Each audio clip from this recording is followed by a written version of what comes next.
дэд сайдын асуудлыг хуулинд байгаа юм шигээр ярина лээ. Тэгээд бидний зүгээс бүлгийн гишүүдийн зүгээс илэрхийлж байгаа байр суурь, миний ч гэсэн байр суурь нэгэнт хуулиндаа ардын нам оруулсан бол хуулиа ардын нам өөрчил. Энэ өөр эрх зүйн ямар бодлогын баримтчгийн хүрээнд дэд сайдаа хас танах болцоо энийг ардын нам эрх баригчид засгийн газар өөрснөө хийх ёстой.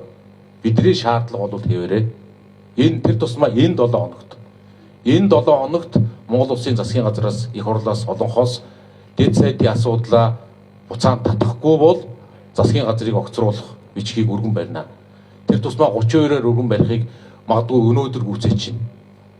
Гэхдээ энэ 7 хоногт энэ асуудлаа эргэн татаа гэдэг шаардлагыг тавина гэдгийг хэлээ. Тэгээд үнэхээр тэр сайдыг орлож ажиллах гэж байгаа юм бол Монгол Улсын засгийн газрын тухай хуулинд сайдыг орлох тухай асуудал бас байхгүй.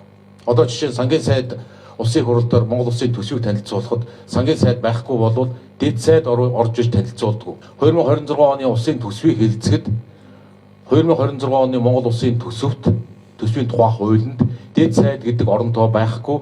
Дэд сайд гэдэг хүн болоод тэрийг дагсан цалин хангамжтай холбоотой төсөв мөнгө тавигдаагүй. 26 оны төсөв дэд сайд гэж байхгүй шүү.